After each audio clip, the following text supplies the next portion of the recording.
Hey, longtime listeners, this is Shades here to tell you about our sponsor this week. It's you, our longtime listeners. If you would like to actively support this show, you can head over to our Patreon, patreon.com/shadesansketch.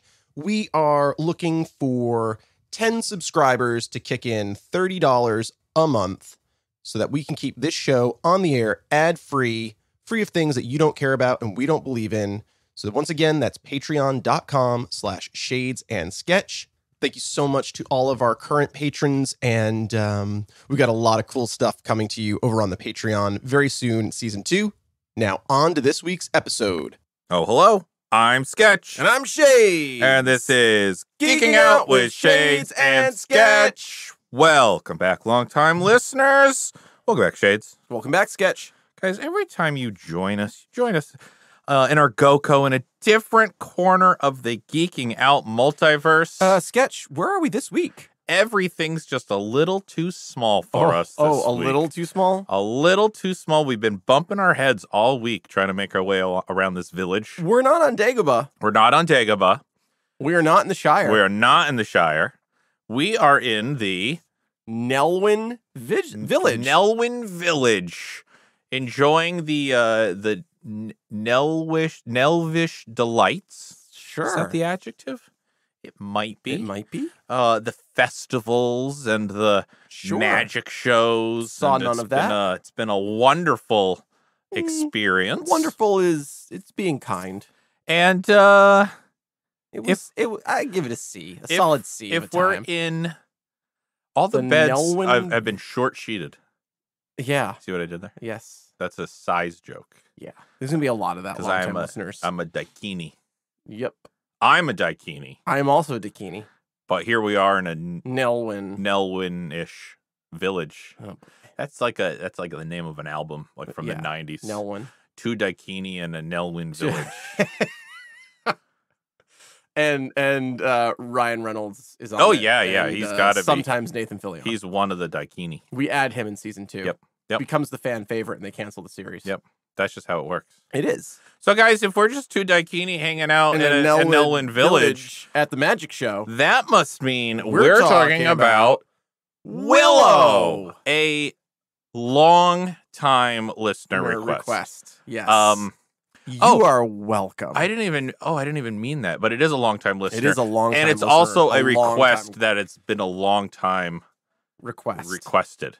Well, here it is. So here it is. We finally got to Willow, Emily Ann. Oof. I hope you forgive one of us. we won't say which one. Well, you'll figure it out real quick. Shades, if we're talking Willow, do we have a theme song this week? I don't fucking know. Do we? Yeah, I think we do. Da da da da da da da da da da da da. Sure. Perfect. Wasn't even Willow's theme song. That was Mad Mardigan. Mad Mardigan's village. Theme song. Mad Mardigan sounds like he would be a used car salesman in this universe. Mad Mardigan basically was a used car salesman. Come down to Mad Mardigan's. I'm the greatest swordsman in the world. And he's like in drag in all his commercials. Oh my god.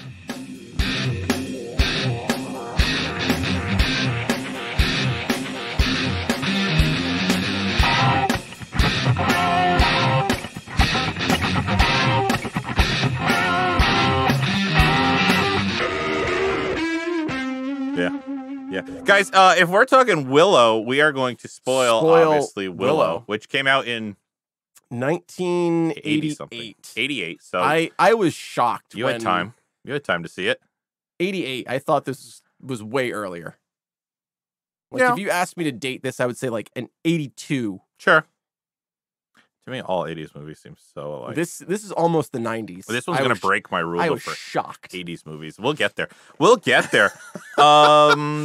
it's in the 90s? We'll get there.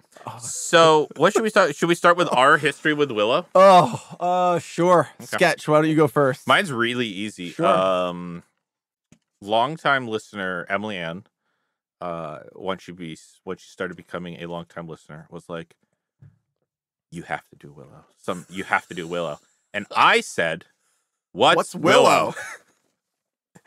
And I learned, and I was like, I'll totally do Willow. And here we are 2 years later, and we did and you Willow. were like, Shades, like, we should do Willow. And I said... And it took me 2 years to get you to finally, finally do it. And I watched it. I watched it this past week with my wife. She had seen it. And the fact that our longtime listener, Emily Ann, and my wife, both very fond of it, I have... Nothing good I have thoughts. No, I have thoughts. Sketch, what do you think? You fucking hated it. A rave came out of what this. He said. Are we talking about my first impressions? Yeah. Okay. I found it to be... I didn't love it. I was very neutral on it because I can't even say I liked it, but I also wasn't off put by it or disliked it. It felt to me very middle of the road for the most part.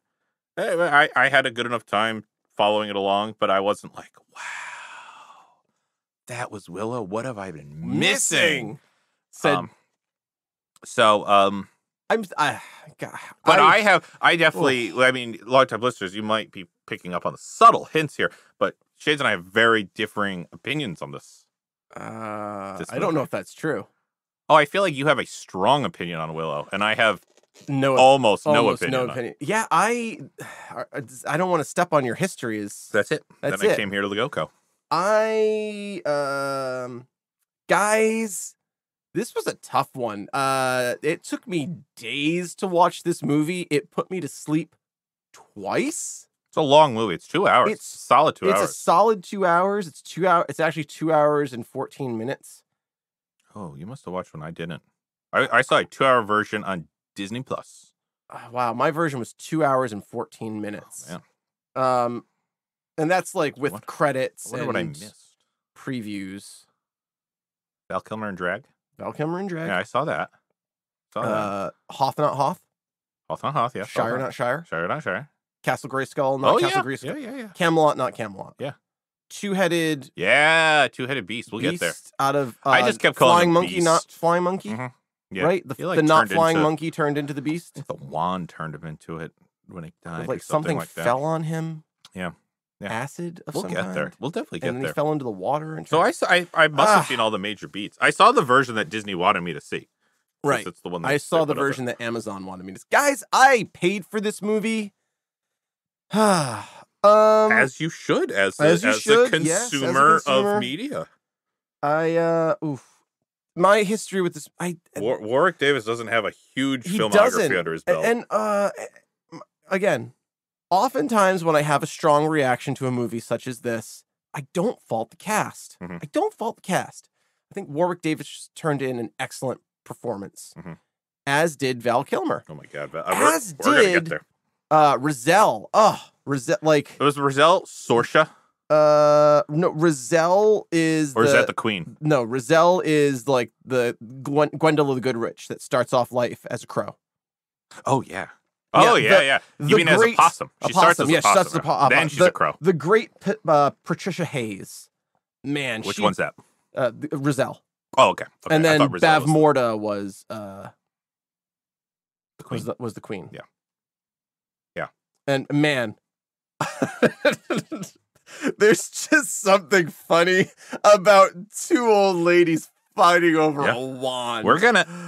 Oh man, we're gonna get there. So when did you see this first? Okay, I have never seen this movie all the way through because I almost always lose interest in it. Yeah, you could say you have a short attention span. Oh, guys, yeah, short attention span. I've never seen this all the way through. I've only ever seen it on television, which in doing the research, I understand why. And I will share that with you momentarily, but I've never seen it all the way through. I will continue to go Mad Mardigan throughout this episode because that's literally all I remembered about this movie was Warwick Davis talking to Val Kilmer saying Mad Mardigan. He says it a lot. A lot. And what a terrible character name. Mad Mardigan? Yeah. It's all one word. It's one word, yeah, Mad Mardigan. It's not like his name is not like Mad Mardigan. It's not an adjective. Mad Mardigan. Mardigan. You have to say it all together very quickly. It's Mad Mardigan. Mad Mardigan. Mad Mardigan. Anybody who meets him calls him Mad Mardigan. Mad Mardigan. Eric. Yeah, Eric. He's got a normal name. Has a normal name. Isn't it crazy? There's a cat. Okay, there's a character named Mad Mardigan, and his friend that he knows is named Eric. I mean, you can't make this shit up. No. Like, no one in this universe George Lucas did. of Bavmordas and Mad Mardigans and Eric. Sorshas should there be an Eric. Yep. And I guess that was like a play on Eric the Red of like Arthurian legend because he had bright red hair. Yeah. I get where it came from, but it made no sense, especially when we went to Camelot and they were all frozen in stone. Yeah. Which literally became the premise of King Arthur and the Knights of the Round Table, which was a great cartoon show on Fox in the early 90s. Neat. Where all of the Knights of the Round Table were frozen in stone. I had a big question about that castle, but I answered it myself on just a touch of research. It didn't take me much. What was your question? There was I was like, why is everyone frozen in stone? What's going on here? Because Morgana froze them in stone. Yeah, and it was a cut scene, and you remember when there's like a flash and a pan look at like one person frozen in stone? Yes, it's kind of kingly. It's King Arthur. No, it was supposed to be Sorcia's father. There was going to be a whole thing, and he shows up at the end. At the end, when everyone's happy and everything, the king is there, and that was the king that was frozen in stone. And they cut that out. There was a whole thing where that makes sense. Like Sorcia like came to terms with her father, and her turn makes all the more sense now. Yeah. So anyway, we'll get her whole character's arc is, while under the influence of a brownie love potion. Don't even fucking get me started on the brownie. Kevin Pollak, by the way. Yeah, that was Kevin Pollak as a brownie. No, she falls in love with her. No, she. Oh yeah. And because he has shown her attention, she has a dramatic turn. Because he gives some speech like he lives for her. She is the moon and the sun. Yeah. While he is under the influence of a love potion. Yeah. That's her whole character arc. Well, they cut out the other part. Right, which now makes so much more sense. Yeah. Yep. Is that your whole history? Is bonkers. I saw it on TV a bunch of times, and it is literally never interested me. It took me 2 days to watch this movie. And it is just the movie opens on text explanation, not even exposition, not even a crawl, just static text on a screen, and murder, and this movie is so slow, it's painful. Like, I don't understand how. Oh God, who directed this? Ron Howard. I don't understand how Ron Howard got to make more movies after this. Not because the movie is like terrible. I've seen worse movies. It's just so long and slow. Yeah. Clearly it's one of his early movies. It has to be. And I don't think he's gotten much better, i.e. Solo. We're getting dangerously close to Rants and Raves. Yeah, that's why I'm not weighing in yet, because we still got history to go through. So slow. And the all important. And we have a method. I know. It's just, we got a This was a painful movie to watch for me. Okay. Because I don't feel like there are any dynamic characters in the movie. Well, maybe I guess Sorcia? Maybe I'll convince you otherwise with some of my raves. I don't think you're going to. Oh, yeah, no. I mean, we all know I'm not going to.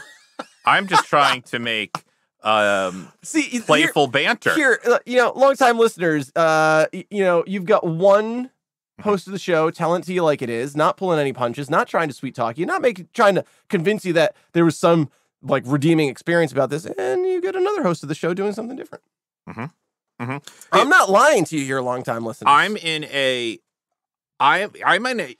unique position that I haven't been in yet on this show. Yeah, where no reaction. Well, yeah, I mean, just puzzled. I was like fine with it, but the thing is, like, I know because you haven't exactly kept it secret that you don't like this movie, right? And I feel the need to defend it for some of the people I know who like it without having strong feelings for it. And I can see how hard that is for you.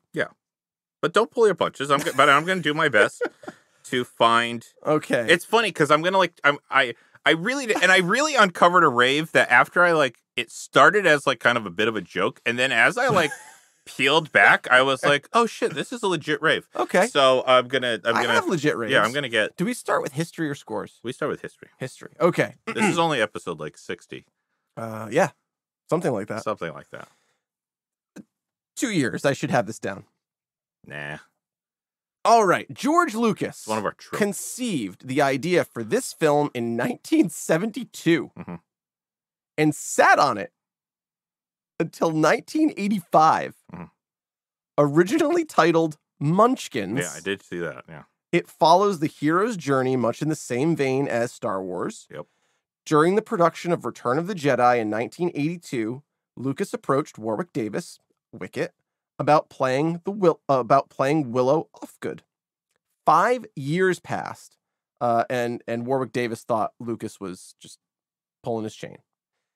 And Lucas says the reason he sat on it for another 5 years is that the technology simply did not exist to create the effects. To which I say, what fucking effects? Whoa! Pew, pew, pew. Those are shots being fired. Okay. And I will agree with you that there there which are... effect he's talking about, Which but one? the movie did not hinge on it. It's Rizzel's morphing technology. Oh yeah. That and Worked well. it worked incredibly and it was well. used for a long time afterwards too. Yes, it influenced a lot of movies, and it was used in some most famously Terminator 2. That was the only effect that. It was basically the only effect. Yeah, I mean there was minor special effects like making the brownies and making the stop motion beast and stuff. I mean, but those things had all been done before. They had all been done before. Yeah. So the only effect that he could be talking about is the morphing technology. And you're right, it wasn't integral. It was not integral to the plot. So I don't buy the technology did not exist to make the movie. But that's what Lucas says. In that time, Lucas approached Ron Howard during the post-production phase of Cocoon to direct the movie. Howard desperately wanted to direct a fantasy, and Lucas felt they shared a, quote, similar symbiotic relationship to the one that he had with Steven Spielberg, unquote. Okay. Sure.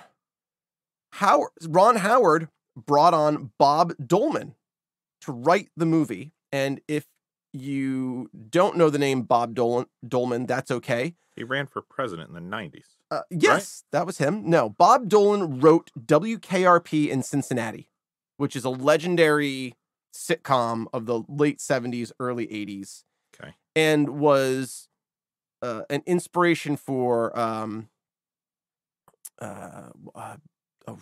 news radio. Okay. News radio, you know. And I know news radio. And Phil Hartman. Does Willow take place in the same universe? No. Okay. Which I say, if this, not known for fantasy, WKRP in Cincinnati. Basically like the Aaron Sorkin of his day. Sure. Not known as a fantasy writer. Gotcha. Yeah. That was the reference there. Principal photography began in April of 1987 and wrapped in October of 1987. And the movie premiered May 20th, 1988. Oh, you know, shit, I forgot to do it in Rise of Skywalker. But sketch, how much do you think this movie cost? Cost to make. Oh, I hate these. I honest to God hate these. I noticed you didn't remind me in Rise of Skywalker. I noticed you didn't do it, and I just enjoyed that. $40 million. That was a sketch. You're getting good at this. $35 million. Hey, that might be my closest yet. It actually is, yeah. Grossed how much? Its original run? $65 million. Close again. $110 million. Okay. I'll give it to you. Produced by MGM, which was in bankruptcy at the time. Yeah. They agreed to put up the money. But at a significant and unconventional arrangement. Ooh. They came to an agreement with George Lucas that MGM would retain the theatrical and TV rights to the movie. Okay. Lucas would get home video and pay TV rights. Oh, interesting. So the only way that anybody makes any money on this movie is through home video sales and whenever it airs on television. Yeah. And the only time I ever saw this movie was on television. Between 1990... This is like a crazy statistic that I read, and I can't confirm it's true, but this is what I found. That's never stopped you before. Lucas immediately sold the home video rights to RCA Columbia for $15 million because it was not the blockbuster that it was expected to be. Between 1990 and 1996, this movie was always on TV. I only ever saw it on TV late at night or whenever we would get the Disney Channel or HBO free weekends. And then this thing, like, it was all, whenever we got Disney Channel, whenever we got HBO, like, would call in this number at the bottom of the screen to, like, start your subscription. It was either Ghostbusters 2 or Willow. And they were always on. And that's the only way anybody made money off of this film. Wow. Can't believe I never saw it. Didn't even know about it. Most of these things I've known about, just didn't see it. This that is bonkers to me. I didn't even know about it. What, do you want to hear my synopsis? Sure. Willow.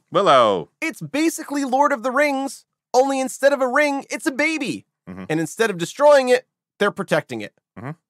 Lucas likes to tell stories where the little guy takes on the power, and in Willow, he literally puts this metaphor to practice. Not my words, ladies and gentlemen.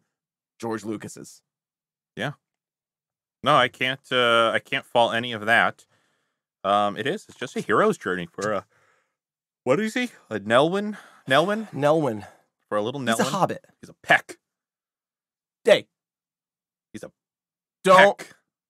Don't you say it. I love it. I really do love Don't it. Call him a peck. When fiction comes up with their own derogative words. Slurs. Like, I don't know, they make me chuckle because there was like a meeting of people who were like, what sounds bad and isn't really, so we can say it,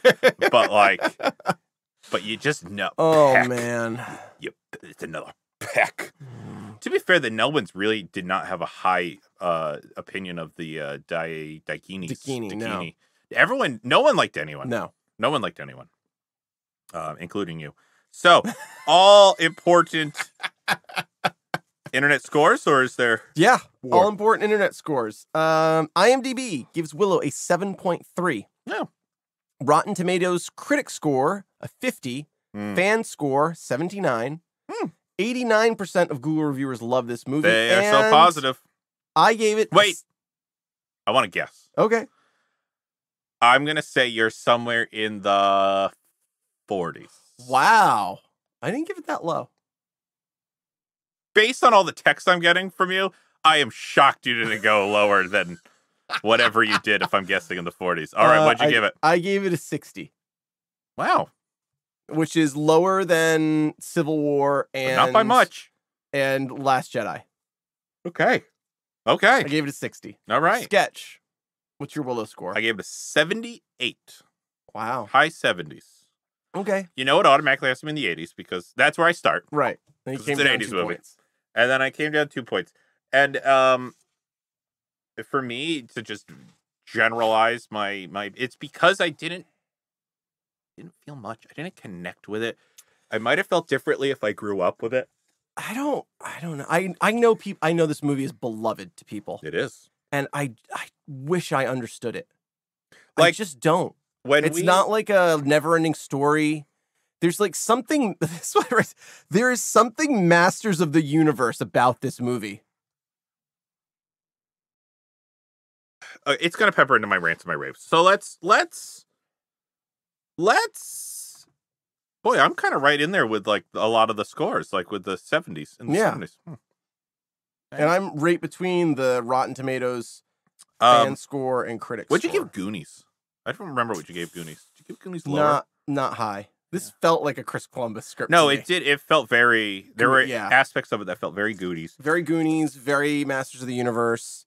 Goonies. Very Last Starfighter. There was more in Goonies that I was like uncomfortable with. Yes. Than this movie. Oh yeah, like this. My issues with this movie stem from bad editing and bad construction of the pacing is terrible. Pacing's very bad. The pacing is just god awful terrible. Yep. That's in there. That's in my rants. Don't worry, it's there. Should we just get into rants and raves? Sure thing, you damn Peck.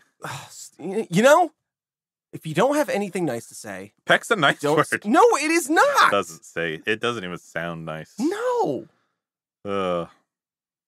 I mean, but good on him because, like, listen, we hear it and we're like, you shouldn't say that. You should not say that. There's no reason. It's a made up word. But so good on them for they nailed it. Bullseye. You guys got it. Good job, Lucas. Can I read you my second note? Sure. Is Ron Howard a good director? I don't know. Yeah, I don't. Just like I don't know actors, I really don't know directors. He directed Solo. Yeah, no, I know, but that had a whole lot of other issues. It's for directorially. I don't know. Didn't he do? Oh, he did The Grinch, right? He did Jim Carrey's The Grinch. Another movie that, like, I feel like I spent a week watching. Yeah, you have like Benjamin Button disease, but for movie watching.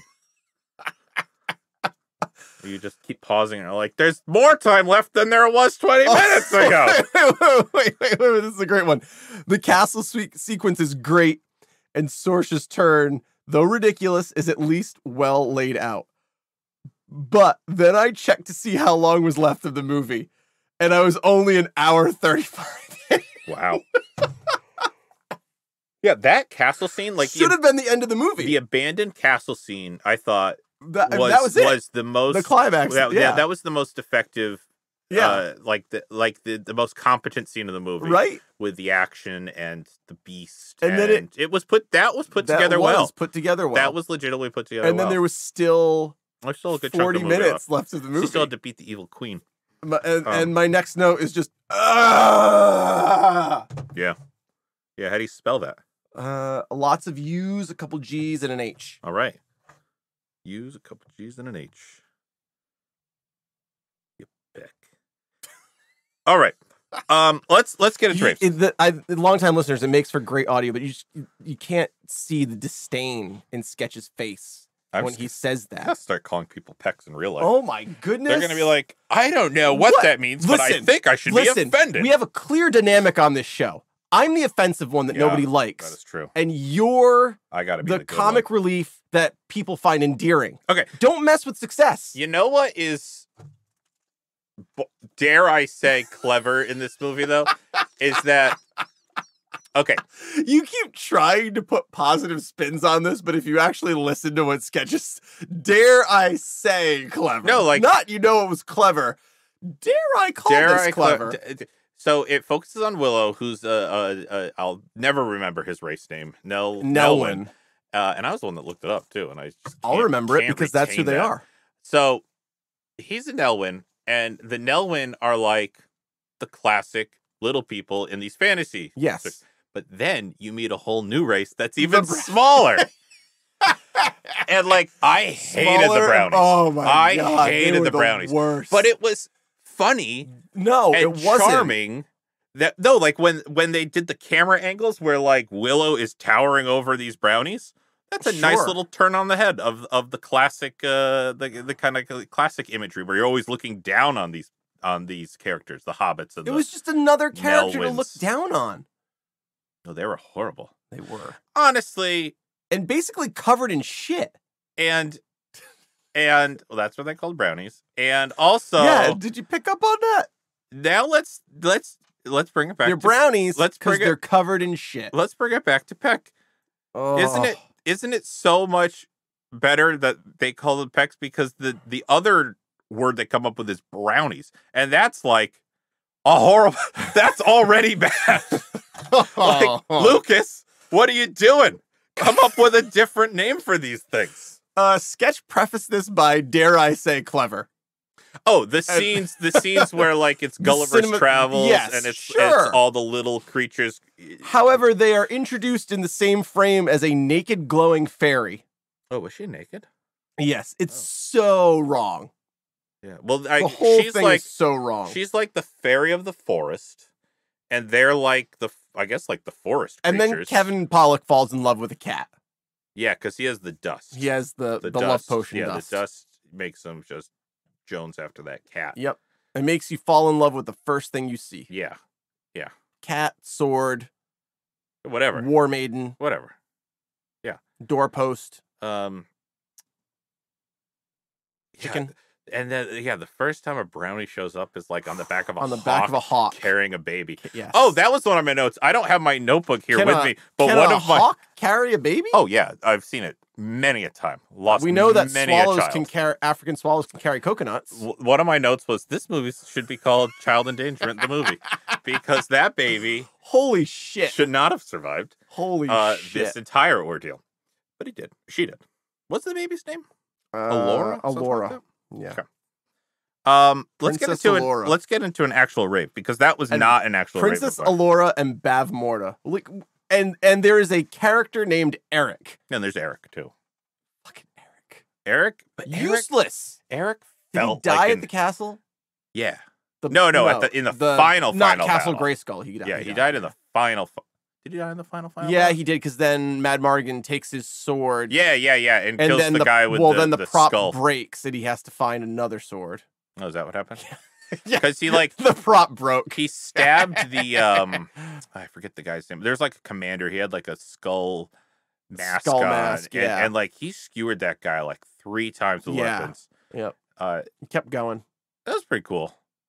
Then he killed him somehow. It's like the weapons weren't killing him. Then he did some. I don't remember that well. Cut off his head. Get trapped under a door. If he cut off his head. Guys, it took me days to watch this movie. It keeps getting longer. It does. Last time it was 2 days. Well, now that's days. Well, 2 days is plural days. Yeah. Yeah. Technically. Days. Yes. Let's start with the rave. Like a week. Let's start with the raves. Okay. I probably have more than you, so I'll start. Sure. You'll probably take that one. Here's a nice simple one. I was delightfully surprised, and I legit liked it, that the big callback in the movie, Willow's big moment, was the disappearing pig trick. Chekhov's disappearing pig is my note. I thought that was so, like, darling. That was so... Yep. It was like... Chekhov's disappearing pig. Like you expect that, all right, this is going to be Willow's big moment. Yep. He's finally going to pull off some magic. And instead, I would have never thought that was going to be the thing that came back. Disappearing pig. And the fact that, and I wasn't mad that it came back. I was that was great. I was charmed. I was, Willow, you're using your noggin. That's great. And the queen lost it. Oh, yeah. The queen had never seen sleight of hand magic before. No, and she only knows real magic. Yeah, and she... Oh, shit.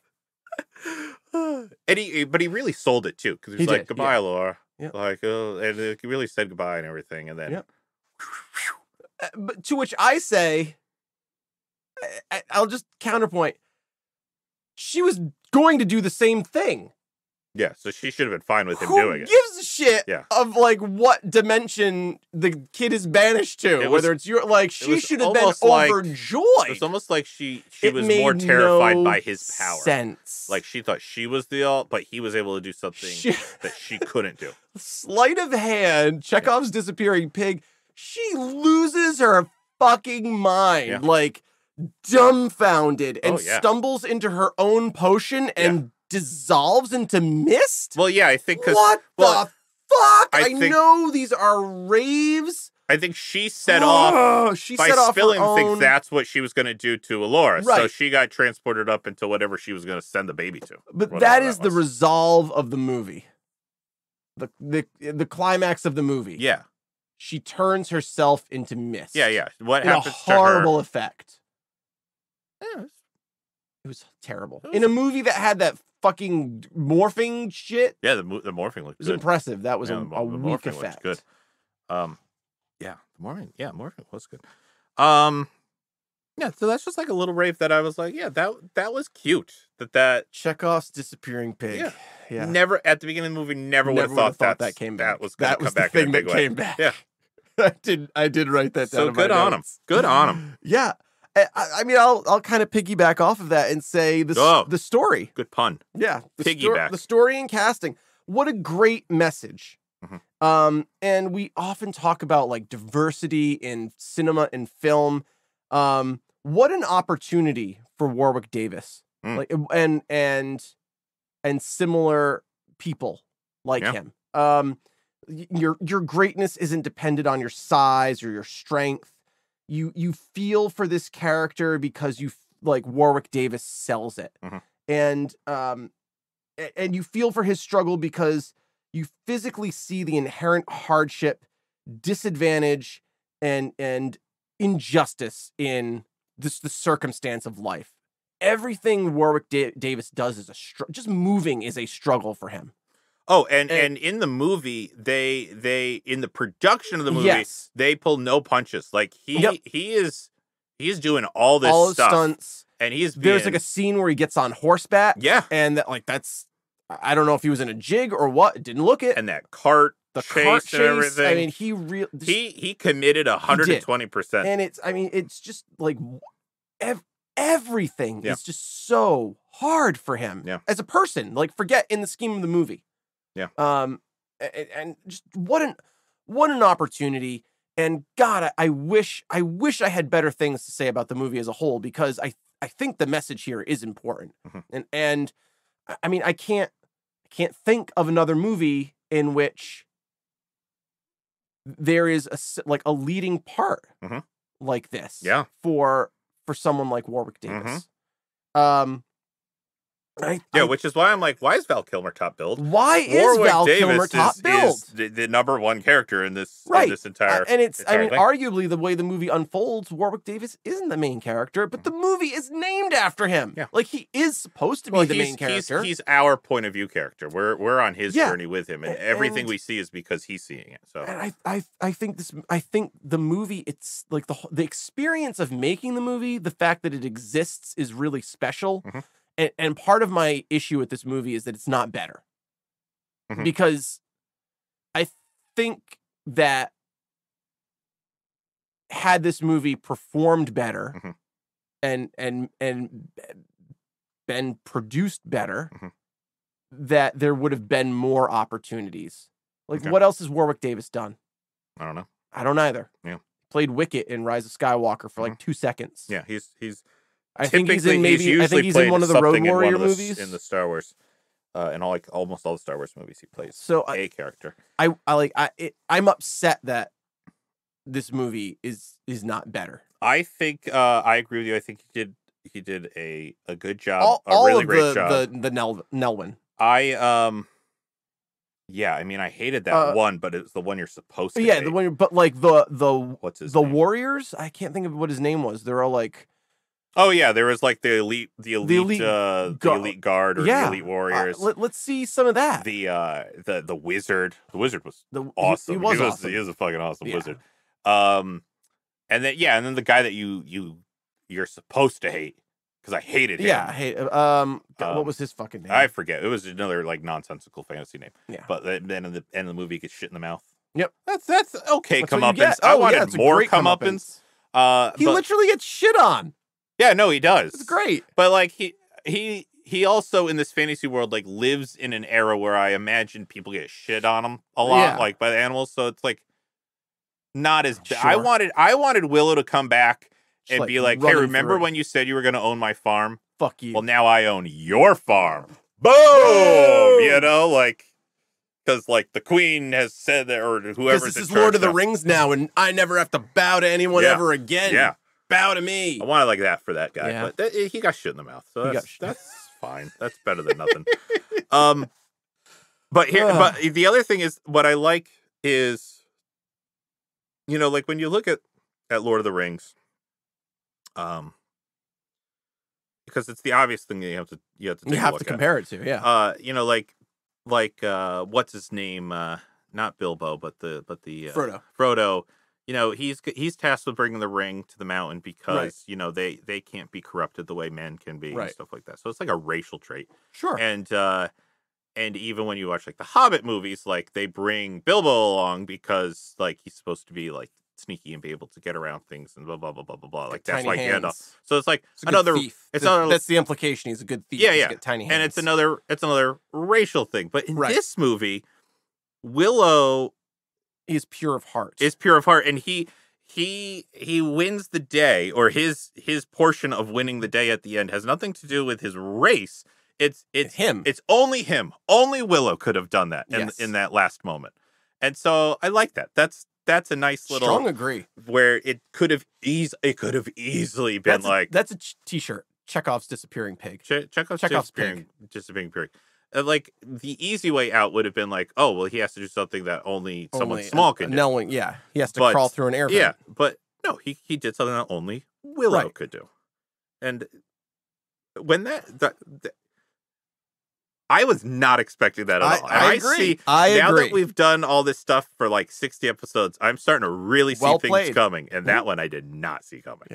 Yeah. I only have one other rave. Okay, well then I'll take two. You know how I like when things get delightfully dark? Yes. Deliciously dark. Yes. There was like a legit terrifying scene in this movie when the queen is turning people into pigs. Yes. That was terrifying. And I could see being a kid being terrified of the queen for that power. That was fucking terrifying. They did not hold back. And then don't they eat someone? I don't know. They get turned into pigs, and I think they eat someone. Like the pigs eat someone. I don't remember that. I mean, the dogs at the beginning eat the midwife. Oh, yeah, the dogs eat the midwife. Yeah. Maybe that's what I'm thinking of. The pigs just... Oh, yeah, because the pigs will fucking eat anything. The good witch, the good sorceress, turns everyone back. Yeah. And not only turns them back, but then protects them from further spell. I mean, that's pretty OP. Okay, well, here's the one... Here's the rave that I was... Sorry. I'm just thinking of those two old women fighting over the wand. And that's what I'm going to get to. Because it's right up there with like if you can dodge a wrench, you can dodge a ball. And that's where this rave started, because I was originally going to say like, how fun is it? Like two old ladies fight over a wand. Yeah, we're not seeing like this old anymore. Lady fight. It's two old ladies fighting. And then like I don't know. I let myself go a little further than that because I'm like, oh well, but you know what? It's because they are like the two pinnacles. They are the two most powerful beings in this movie. They're like this whole world. And Lord of the Rings people are gonna be mad at me because I don't remember their names. But it's like Gandalf versus the other wizard. Saruman. Okay, it's like those two, and it's two women. Saruman. And then I thought, oh, and Sorsha has some problems, and I'm gonna get to later in the rants. But she's like a high up commander in this army. She is a warrior. She seems to be like Skull Guy seems to be like foot soldier. Skull Guy is her henchman. Yeah. But like, and she seems to like head the Rangers or something because she's like mounted all the time and doing stuff like that. Yep. And holds her. She fights Val Kilmer and holds her own and escapes from Val Kilmer when Val Kilmer kidnaps her. She is Mad-Mardigan. Above and beyond his equal. And then somebody should make a drinking game around Mad-Mardigan. Every time somebody says Mad-Mardigan, you have to die. You fucking die. No. There's enough alcohol in the world to survive that. I know. So I guess what happens is, all said and done, I was like, long-time listeners, try it. If you get sent to the hospital, it's not our fault. You don't listen to things on the internet. That's a terrible idea. That's a terrible idea.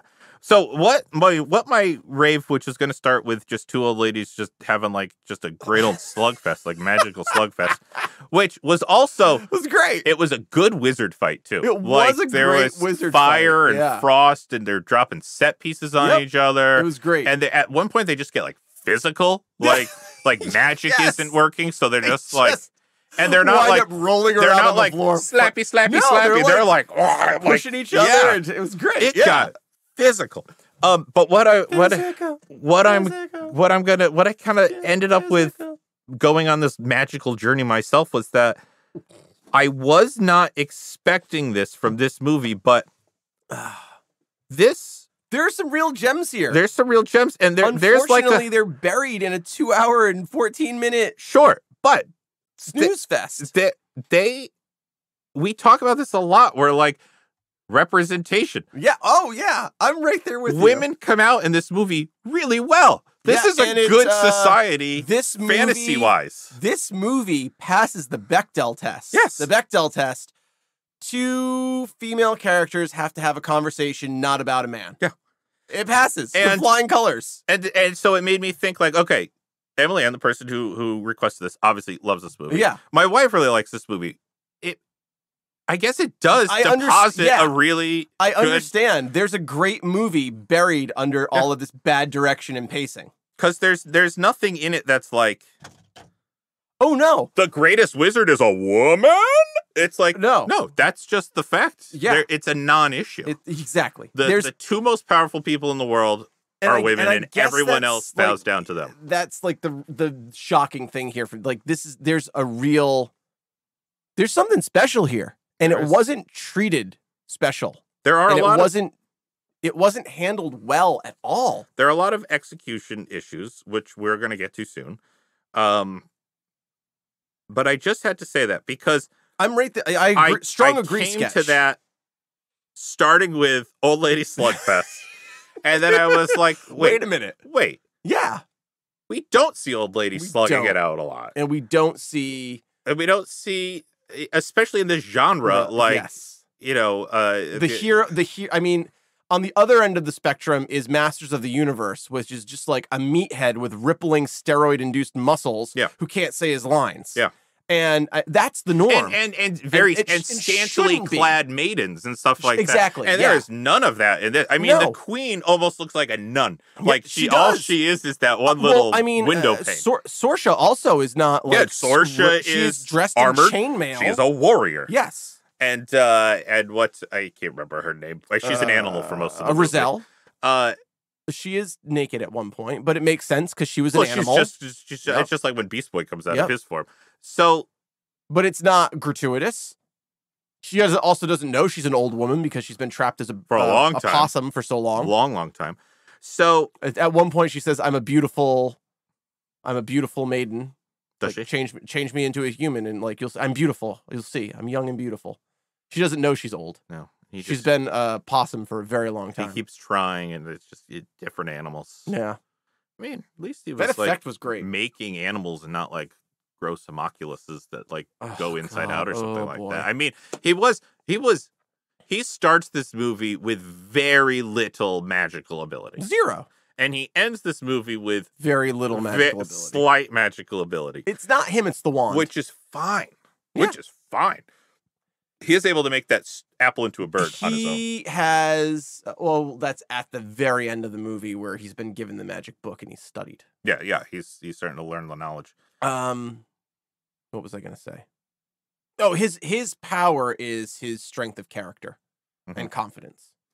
And I also think his resilience, his ability to think differently than others. Sure. Because like at the beginning, he was what he wanted to say to the wizard was, "What's the magic finger? It's the one in my hand, not yours." Right. But he didn't because he overthought it and thought, "Well, that's stupid.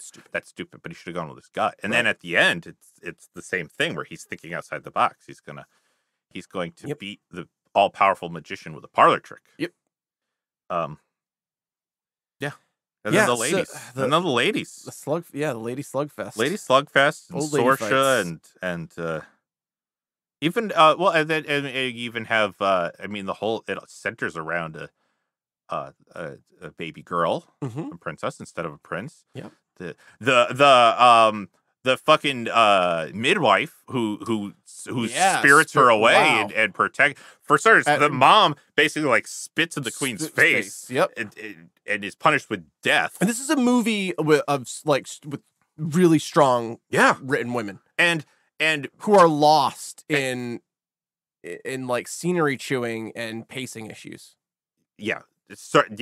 Definitely pacing issues. And the more I think about it, there's a great movie here. They come out really good. Those ones.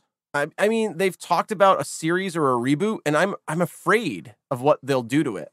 Yeah, they might hurt it. Yeah, They might make it bad. or like fix the pacing, fix some of the script issues, and there's a great movie for now. The pacing is an issue, but yeah. So then I was like, well, maybe that's why it resonates so much when because my wife and my friend both saw this when they were very young. And I wonder if that would have. But I mean, it didn't hit me even when I saw bits and pieces of it on TV. I could never get past the pacing. Yeah, and just the bonkers that I think we're about to talk about. Yeah, I think most children don't care about pacing. Yeah, I was a real movie hound. Oh yeah, you were watching a lot of movies. I was. Yeah. Even in '88, I had seen a lot of movies by this point. Yeah. So I'll say I was not. I'll say that I was probably better versed than most people watching this movie at my age in '88. Okay. I had seen Star Wars at this point. I had been watching Star Trek, Ghostbusters. Yeah, that's about it. Sure. No, I mean others. Like I was watching movies by this point. Yeah. 88. Anyway. We were what, 4 or 5? Yeah. Okay. Something like that. I have one more rave. I also have one more. Mine's the blending of practical and computer effects, particularly the animal morphing of Rizal.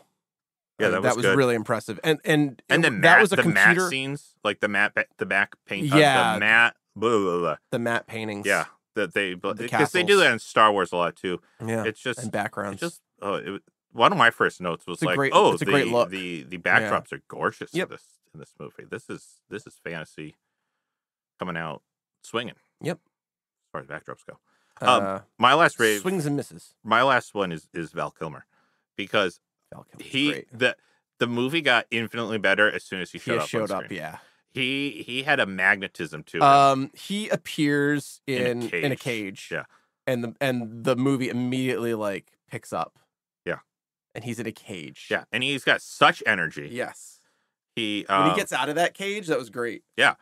And when you and I like that for a good while after we meet him, you truly just think he's a charlatan. Yeah, you don't trust him at all. You don't trust him at all. But the first time he gets a sword in his hand, you are the greatest swordsman that ever lived. Yeah, and you're right there with Willow, oh shit.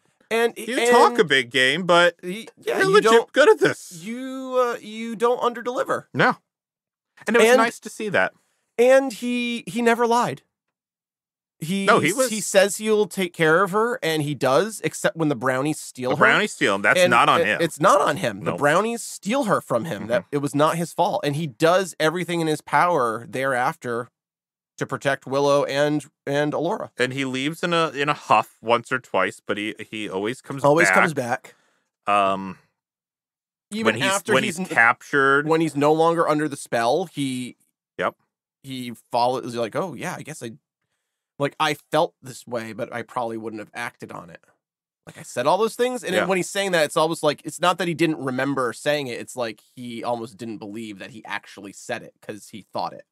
Yeah, and the nice thing about him being under that spell was, it was all love language. Yeah. He didn't get all physical on her right away. It was not creepy. Throw himself at her. It was almost like Shakespearean, love poetry. Yep. And in that time, then at Sorsha, no, not happening. Not liking it. And I still think, what the? I mean, get out of my tent. Yeah, I think mainly she thinks he's just a whack weirdo. job. Yeah. And I think she doesn't start falling for him legitimately until she starts seeing how fucked up her mother is. Well, sure, but also him protecting Willow and him. Alora. He's seeing a good relationship, right? Or she's seeing a good relationship between a person in power and someone they're trying to protect. Whereas all she's known is her abuse, queen, manipulation, her mom, and her abuse, queen. Yeah. And so I think he kind of that's what kind of I'll agree. And he is just like, oh shit. I let all that out. Yeah. When I was under the effects, of the it. love Yeah. dust. Yep. But let's try and walk some of that back a little bit. Yeah. I believed their chemistry. They had good chemistry, the two of them, Val Kilmer and Saoirse. I liked them. Now that I say that out loud. Yeah. They did have good chemistry, however, similar to I'll save it for rants, but there's a problem with Saoirse. Oh, I also have a problem with Saoirse as a rant. Similar to another character we've recently talked about. Do you have character. any more raves? No. Shall we transition to rants? I think I've given some good legitimate raves for this movie that I didn't resonate with emotionally. I also But I still tried to look at it from an unbiased point of view and go, "Oh, okay. I can see why people like this." And these are some things that it did well. I can't see why people like this. Okay. I tried. Mm-hmm. And I really tried, longtime listeners. I hope you hear where I'm saying there's a great message and story and character work here, and it's just not treated with care. And that's like my biggest thing, that somebody wrote this, some like the actors gave it their all, and then I don't know, something got lost in translation. Ron Howard is just a terrible director at this point in his life. I don't know. Maybe he didn't. This is his first fantasy movie. Maybe he just doesn't get the pacing that goes along with that. Can I start with rants? Of course. It is just so very slow and so much exposition. It's just a movie of like people talking and telling me stories, and it's a movie. Show me something. Don't tell me someone is evil or terrifying. Show me that they're evil or terrifying. And just a great example of this is Mad Mardigan shows up and says he's the greatest swordsman in the world. And it's over an hour before they put a sword in his hand. And he's just Han Solo with a sword. And they just keep saying, like, he fights for no one. He's like, I'm a scoundrel. I'm just a space pirate smuggler, except he's not, and he does fight for people. So it's like, stop telling me things. Stop trying to like make the argument for his turn later, and just show him do something awful, so that when he does something good, I can see the turn. Sure. Don't spend an hour saying this character fights for no one and you're a traitor and we don't like you, and then I will fight for you, Willow. Like, just show me. I'm an intelligent human being. Just fucking show me with images on the screen than I am watching. As so much goddamn exposition. I am going to attempt to defend what I can. So, are we talking specifically Mad Mardigan? No, I'm talking the whole movie. Because I think Bavmorda explains the prophecy of the chosen one and the mark on their arm. Just fucking show us a bunch of kids with marks on their fucking arms. Well, there's only one with a mark, because that's Alora. I understand that, but maybe they're like, she's got a birthmark. Okay, fucking take that kid. Like, this one has a scar. Fucking take that kid. But I think we did see, that was the first scene of the movie, was like that dungeon with all the pregnant women. I'll get to that. Okay. But, I'll do it right now. Don't tell me about a prophecy of this kid and we're looking for the kid and we have to look at every kid's arm. Just fucking show me them either A, killing a bunch of babies, or B, alongside listeners, I realize what I just said. Yeah, I was going to let that sit. Why are you waiting for these women to give birth? Pregnant woman? Just fucking kill her. Problem solved. And I realize then there's no movie, but when we're rants or anything that takes you out of the movie, and I'm throwing a bunch of my rants together just for like sake of ease and listening here, longtime listeners, I'm making a nice little reduction in our geeking out. Sure. Sure. Simmering stovetop delight here. Yeah. But there's just so much fucking exposition that doesn't need to be there. Show me something. Fucking show me something. Like, show me that he's a great swordsman. Yeah. Don't tell me that he's a great swordsman. The plot is so fucking flimsy that they're gonna banish this child to a nether realm. Yep. Just fucking kill the pregnant mom. Just like take all of the babies. Who cares if there's a mark or not? Why we don't have to find the right kid if we banish all the kids? Mm-hmm. And what's to say that the kid hasn't already been born and now they're 10? Well, now you missed her. Like, take all the fucking kids. Yeah, The plot makes no fucking sense. Well, I mean, it works for me in that it's a fairy tale. I mean, it's a telling of a fairy tale, and it's you don't get a lot of blatant child murder in modern day fairy tales, Except they imply child murder. Yeah. But I'm saying like a George Lucas driven fantasy epic. Disagree, Sketch. Geared- Episode 3, they kill a bunch of children. No, wait. You didn't let me finish. I hate when you cut me off and make a point that is not, because it completely derails me from what I was trying to say. Sorry. Sorry. Forget it. I don't remember what I can't keep up sometimes. When you push me off. What was I saying? I was you were saying that in a fairy tale, a George Lucas fantasy, you don't get that kind of darkness. Yes, because this movie in particular, I think, is geared towards very young children and younger children than a Star Wars audience is geared. You think this is geared younger than the prequels? Yes. Okay. Yes. I think aspects were added to the prequels to make it appeal to kids, but I don't think you put in that much Trade Federation talk for a movie about kids. Okay, that's fair. Yeah. This was a child's fairy tale, and I think they did a good job establishing at the beginning that the queen is a horrible person who is imprisoning pregnant women, checking, and then letting them go as an evil queen I expect would in this kind of story. But then, the pregnant woman, not pregnant anymore, gave birth, her baby's whisked away, and she, stands up for herself, and it's not like, you're never coming out of this dungeon. It's kill her. Yeah. We're 3 minutes in, and we just killed a woman who just gave birth and had her baby taken away from her. And then Mad Mardigan is... Yeah, it takes a while for him to get a sword in his hand. I like that for a while... I'm like, is this guy just a liar or cheating a con? Because the next time we see him, he's dressed up as a woman. He's convinced a woman to commit adultery with him, and he's flat out lying to her husband's face. So you're still like, oh, this is a shitty person. That's the guy who wants to breed him, right? Yeah. In this exchange, the husband comes in and asks Val Kilmer in drag if he wants to breed. George Lucas is a fucking sicko.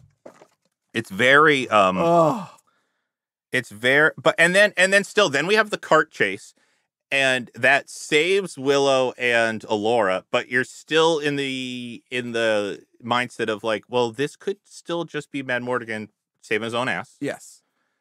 And I don't know, then the payoff when he finally gets the sword. Is the first time he gets the sword in the snow place? No, the first time he gets the sword is as part of the escape. He's wearing his drag outfit. Oh, okay. Yeah, because he's taking out the people in the Globe Theater. It was also small, but I liked when they were on the cart and the wheels started to shatter. Yeah, you never see that. You never see that. And I'm like, yeah, they should shatter. Those things aren't spokes. No. Those are just slabs of wood that should just shatter. But that's neither here nor there. So, but I will agree. There is way more exposition than there needs to be, and basically the entire village in the beginning is way too long and way too much exposition. Yep. That's the rant I wrote down. Is that I get Willow's character, I got it, and now you're beating me with it, right? And there was a point where I'm like, oh my god, is this the whole movie? Does this whole movie take place here? Because I was not on board for that. No, that's rough. And then we wouldn't have gotten Val Kilmer. We wouldn't. we never would have gotten to him. Did we ever figure out why Val Kilmer was in the cage in the first place? Yes, Was Eric. he a deserter? He wouldn't fight for. He wouldn't swear allegiance to whoever they served. Okay. I mean, they served someone. Maybe it was the king. I don't know. Yeah, the other. We never see who Eric serves. He dies. That's a brutal punishment. Being in that cage. The crow cage for the crows to eat you. Yeah. Yeah. Dead people next to him. But he got out. Do you think Mad Mardigan killed those people so the crows would eat them and not him? I wouldn't put it past him. That first Mad Mardigan. Yeah. Like when you meet him, I wouldn't put it past him. Now that I know him, yeah, I'm like, no, he's too he good didn't of a do guy. that. He's too good of a guy. But I agree. There is. Seemed very easy to get out of that cage. It was very easy to get out of that cage. They just like hit the latch. Yeah. I think they didn't even maybe kicked the bottom of it. I think he could have gotten out of it. It looked very flimsy. It was like made out of bones. Also, like what a poorly constructed cage. The bottom falls out and it's only held in place by that latch. Yeah. It's bad design. He could have gotten out. That's on you, Mad Mardigan. Can I take one? Please. I did write down just brownies, and I'll leave it at that. But there is nothing else we need to say about them. Bad. They just felt very flat for me. And I don't know. Maybe someone thought they were going to be funny. I want someone to ask Kevin Pollak about Willow on his chat show. Just be like, Willow. I don't think there was any point where I was ever happy they were there. You know, like there was never a point where it was like, oh, that's why they've been here all along. It was so implausible because they traveled everywhere on foot. Yeah, they should have been on animals. It's so implausible that they could keep up with anyone. I really thought that one of them was going to be killed by the horses. And then I was like, okay. A bird or a cat, yeah, like when the horses came in and he's like dancing around the hooves. Yep. Nope, that didn't happen. And who was the other guy? Like, they seemed like they were like, it kind of looked like Dan Aykroyd, but not. Yeah, they were just like a duo. They were like a comedy duo. I'm not saying in real life they're a comedy duo. Yeah, I don't think they were. They were just like a slapstick. Sure. Didn't work though. They didn't work. They were annoying more than anything slapstick comedy. Well, he fell in beer. That's funny. He almost fucked a cat. That's funny. Yep. That's comedy. Cat fucker. Yep. That was close. Bestiality. That's always funny. It's always funny. Yeah.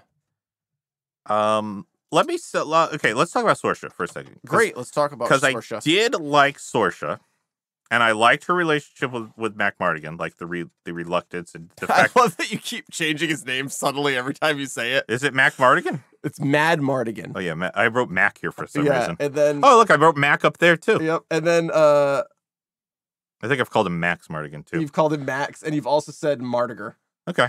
I love it. We all know who I'm talking about. Yes, but I love it. But Mad Mardigan.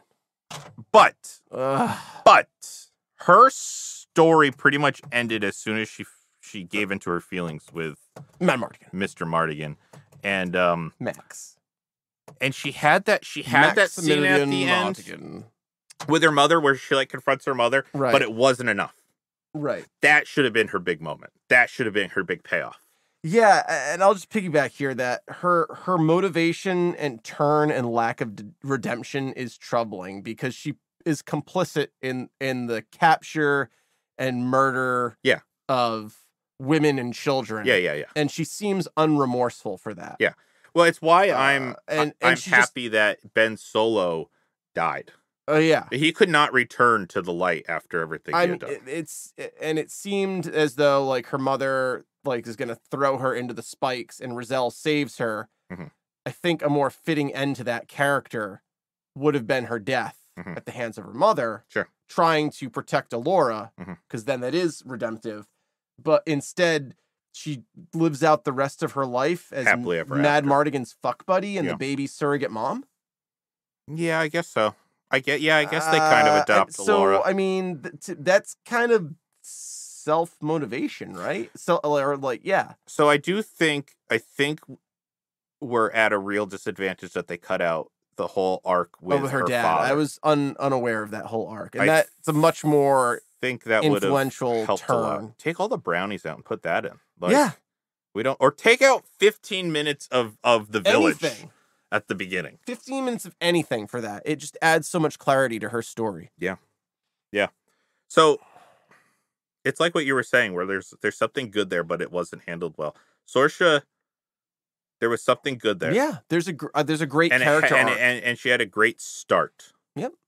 But she didn't conclude. And I guess she did. I wonder why I would like to know why that was what they took out. I agree.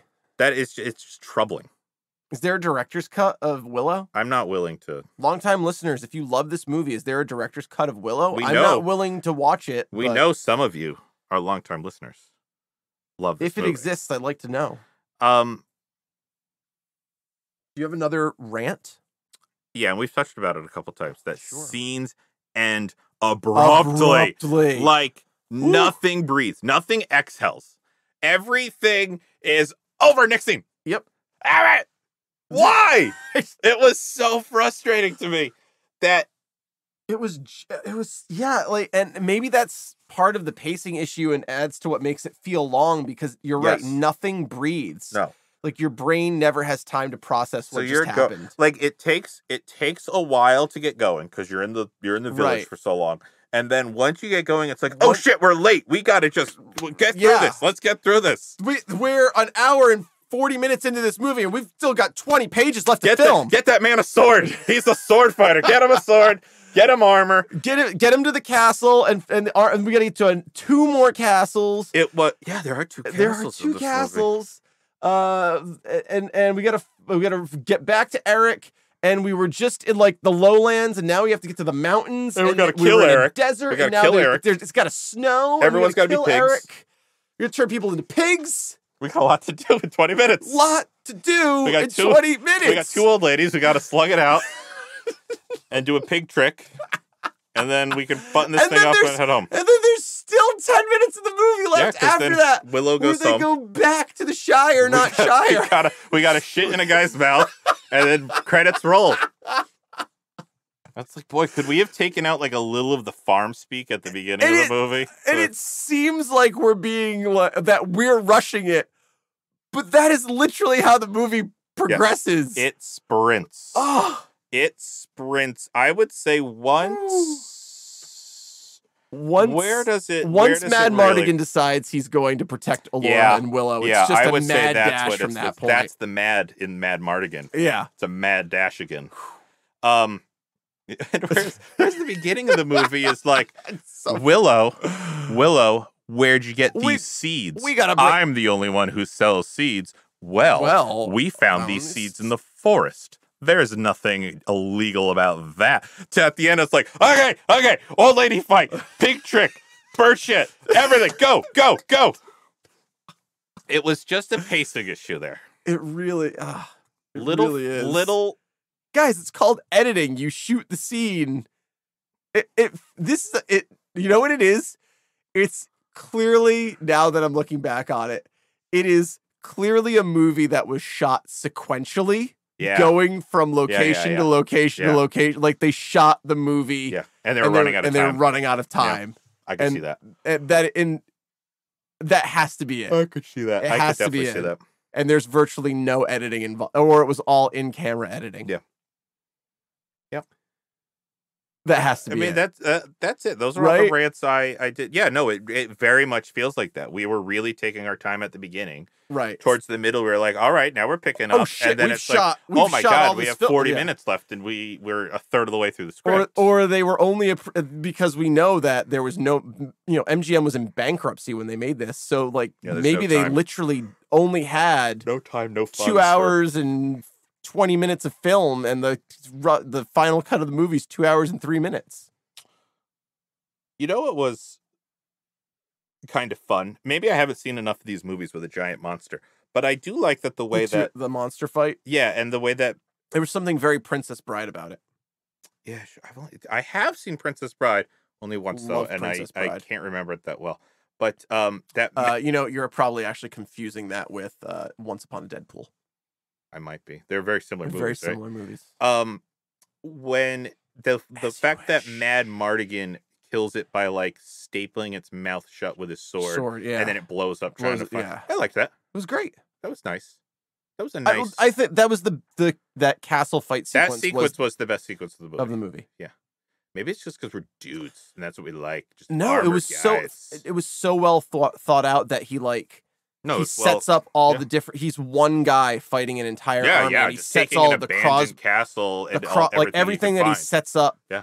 And he gets the armor, and he like places swords around it, and all of the different crossbows. And people fucking die. He kills a lot of people. Sketch. Lot of people. Yeah. Good thing he's not our hero. He's Good thing. He's not our, does Willow kill anybody? I don't think so. I think Willow stays pretty innocent during this. I think he might kill one of the not flying monkeys. Yeah, but they're trolls. They're like monsters, They're trolls. So they can be killed. Yeah, I think with the wand, doesn't he? He's the one that turns into the two-headed monster. The two-headed monster. And then the other one was eaten by the two-headed monster. Yeah. Oh yeah, there was a lot of death in that sequence. Yeah, there was. Huh. You have any other rants? I do. The resolution was so lackluster and ordinary.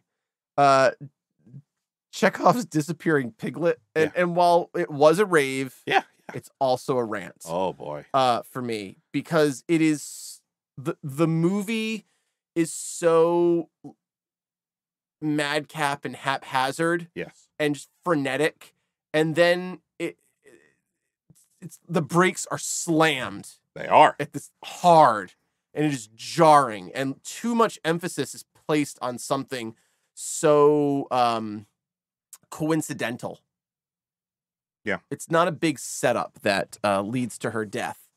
It's so just she knocks over her own potion in a state of disbelief, and it's so hard to process everything that happened up until that point, because it is like there's like the army fight, and then the old lady fight, and then a magic fight, and then everything just stops. Yeah, and it's so.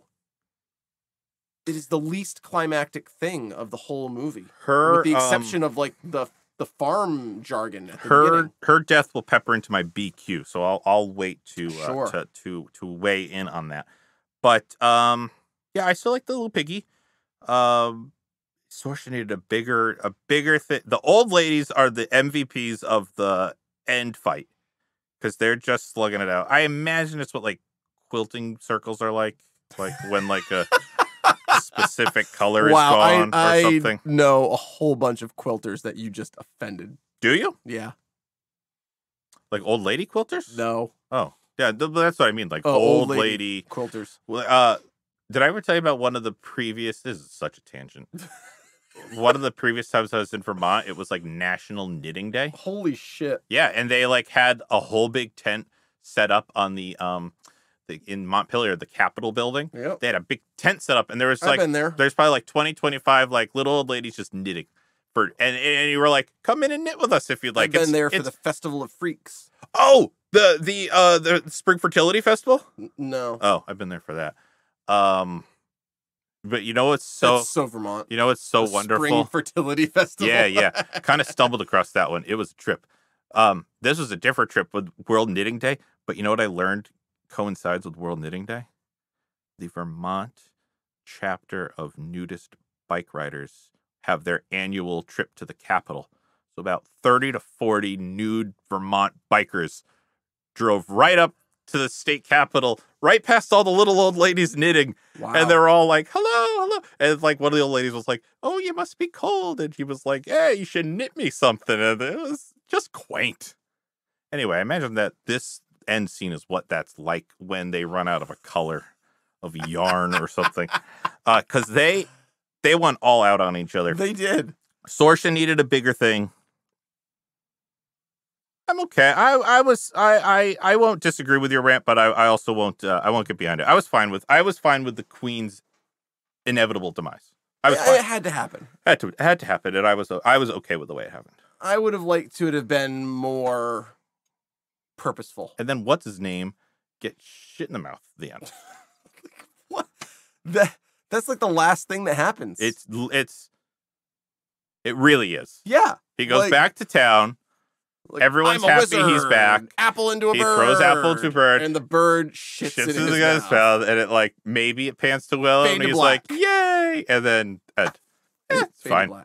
I mean, he got like bird flu or something from that. Maybe. And it all happy. Everybody's happy. The end. What is it about?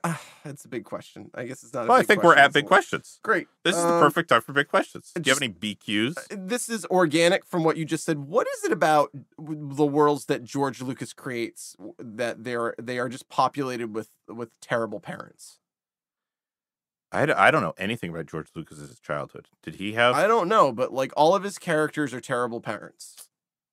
Yeah. Chewie's a terrible parent. Chewie's a terrible Han's a terrible parent. Yeah. Leia's a terrible parent. Yeah. Luke's a terrible uncle. Yeah. Yeah. Vader's a terrible parent. Yeah. And I know he didn't write this movie, but he came up with the concept. But like Willow is a terrible. He abandons his own children to protect another child. Well, his wife truly does urge him on. He is gone for what must be. Yeah, weeks, if not months. Oh, really? You're going that long? Years. Maybe. I mean, Alora is your thermometer of that, and she doesn't grow up terribly in the time. That's fair. She grows up longer with the midwife at the beginning. She's like a newborn, and she gets to be like she's got a crown of red hair. His wife seems very old when he gets back to the village, and she's like his kids though were like the same age. Well, it's hard to judge. Okay, but I mean, like, and she was very supportive about him going like, no, you. He wasn't even. He wanted to send the baby back down the river. Back in the basket. She was the one that was like, "Oh no, we have to protect this baby." Right. Yeah, and I mean, the queen is obviously a really bad Terrible parent too. And the dad is stoned the whole time. Get it? Because he's yeah. There it is. Yeah. What else has George Lucas done? American Graffiti. Haven't seen it. Howard the Duck, right? Howard the Duck. Haven't seen it. He wrote along with Spielberg. Let's do Indiana Jones. Let's like do like a Patreon. Henry George Jones Lucas is a terrible parenting study. How many George Lucas properties are parents horrible? All of them. Okay. All right. That's a bummer. I mean, Howard the Duck leaves his entire world. Does he have kids? Yes. Good for him. Good for him. Little ducklings. Sure. Well, I mean, he has a duck girlfriend at the very least. Right. I don't know. I imagine he has duck children. Yeah. This isn't the Howard the Duck episode. It's not. I don't think I've ever seen it. All I can think of. Missing anything. All I can think of is there was an animated series, but that wasn't Howard the Duck. That was DuckTales. No, not that one. The one with what's his name? George Costanza. Oh, Duckman. Duckman. It's a great show. That wasn't Howard the Duck, though. Because I think Howard Duckman the Duck was had supposed to be a kid. An animated series, and Lucas agreed to do it, and then we're like, "Can we see some test animation?" And he was like, "I'm just gonna do it as live action." Because he never LucasFilm never got into like traditional animation. Yeah. But Marvel asked for, and he had promised an animated movie, and then they asked to see test footage, and you're just like, I'm gonna make a movie. Was the Howard the Duck full live action? Yes. Except for the duck, he was what, like a puppet? No, it's a suit. They got a real duck? No, it's a suit. It's a mechanical suit. Someone's in that? Someone's in Howard the Duck? Wow. Yeah. It's a puppet along with someone in it's basically like Alf. Yeah. It's like an animatronic thing. Puppet, and then someone in a suit running around. Wow. I didn't know that. Yep. Huh. We got off on Howard the Duck. How do we get here? I don't know. Oh, because George Lucas did it, and then we're talking about parents, yeah. Yeah, he does. I mean, he does like... Who's the mom in Back to the Future? Don't know. I know Lily Tomlin's not right, but it's something like that. She a bad parent? No, but she tries to get it on with the duck. Oh, in Howard the Duck. Howard the Duck. Oh. It's disturbing. It's very disturbing. Yeah. Very. Yeah. Foul, you might say. Oh, not the Howard the Duck episode. Back to Willow. I'll save the rest of my duck puns. Yeah, there you go. For Howard the Duck. Howard the Duck. I only have one big question. Okay, I have two. And on top of your bad, horrible parent thing? Yes. Okay, go ahead. That was organic. Okay. what was Bavmorda's goal or end game or even role within this world? The world seems like a complete shitstorm. And she seems to be the only organizing influence in it. Like, after she's gone, like, the little infrastructure or, like any kind of infrastructure or resources seem to, like, go with her. Yeah. I think... Like, why... She's a wizard, she's a queen, but, like... Yes, and yes. Does she actually rule over anyone? It just seemed her army. I think this is not in the movie. This is just what I've read from the movie. So take this with a grain of salt. I read it as if hers is one kingdom, and she has been toppling and overthrowing the other kingdoms. Gotcha. And because Eric and his dudes were like from a different kingdom, and they were like wiped out, for the most part. But why is she doing that? She seems to be doing all of that to like find the child who will overthrow her. Yeah. But she could just not fight other kingdoms and then be chill. And just be chill and like rule over her dominion. She has like a power complex, I guess. She just wants she wants everything. She's that. Her castle just has mountains of skulls in front of it. And I thought that too. And again, I was like, okay, this is classic fairy tale. Where did all these skulls come from? And who stacked them? And who's stacking the skulls? Who's in her army or working for her and not going, wait, are we the bad guys? Like, are we not the force of good? Stormtroopers. Yeah. They never stack skulls. They don't. Like, you could be a stormtrooper and arguably say, hey, I'm just trying to keep peace in the universe. Yeah. Yeah. What Finn did. Right. Yeah. But I mean, when you're stacking skulls. No, that's a sign that you're not on the right leader side might of be perhaps a little morally gray. Well, that kind of brings me to my big question. Is Ron Howard a good director? Guys, I don't know. Is that your other question? I don't know. That was a question I asked very early on in this movie. I don't have I mean, if I had to base it only on Willow, what is it? Does the director take care of pacing? Yes. Then no. Like, it was... The pacing was incorrect. All right, here's my big question, and it has to do with the queen, whatever her name is. Bavmorda. And these are rare, but this is Shirley, a legit Shirley and Eric. Queen Shirley. This is a legit big question. Like a legit, like, thought-provoking question. Okay. Fuck it, eh? Was the movie smart enough to be a commentary on destiny? Because the prophecy doesn't say the baby will defeat the queen, just that the birth of the baby will bring her downfall. And the queen sets about the events that eventually lead to her own demise, trying to avoid her own destiny. So she ultimately fulfills her own prophecy. So she is the red dragon. She creates and destroys herself. Yeah, according to the prophecy, Allura really isn't that important. She's nothing special. Her just a baby. Her birth is what leads to the queen's downfall of the queen, and her obsessing on this is what ultimately kills her. Allura has nothing to do with it. She is a baby. And then I said, to bring it to a finer point, the wizard in the village reads the bones. We're gonna read the bones to see what Willow should do. And before he says what the bones say, he says to Willow, "What do you want to do?" Right. And Willow's like, "Well, I should protect this baby. I've grown attached to this baby." And he's like, "The bones say he should protect the baby." So, is the underlying message of this movie that everyone ultimately controls their own destiny? Yes. I think that... Does it make it... Does it make it better? No. Was it intended, I guess is the question.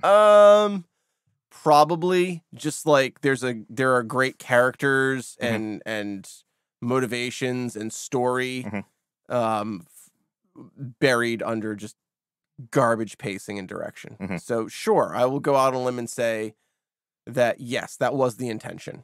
Is that clear in just watching the film without like marinating over it because we do this podcast? No. I think because when the wizard does it, it's like as a gag. It's like as a joke. Yeah. And But I mean, Alora. It happens enough times that yes, I would say it's intentional. And Alora she's gonna have a great life.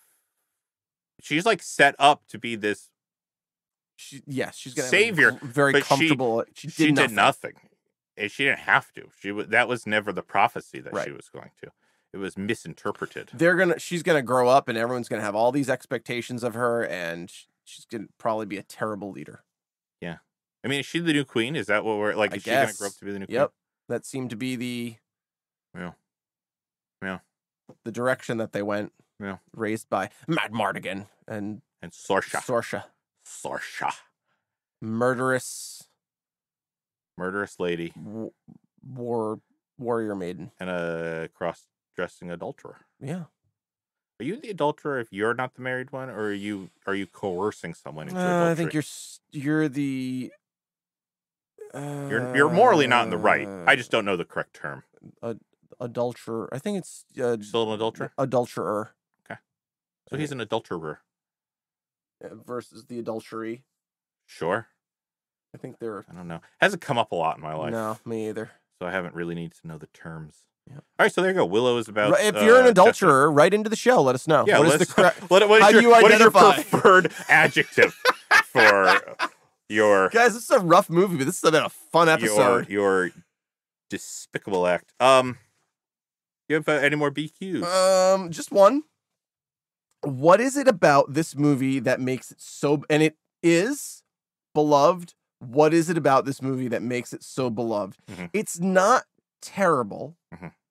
It has poor execution. It does have poor execution, but I won't argue that. Do children watch this and like pretend to be Mad Mardigan? Do they like pretend to be Willow in the way that like people watch Ghostbusters or Star Wars and pretend to be a Jedi or a ghost? But like, what is it about this movie that when people watch it that they connect with?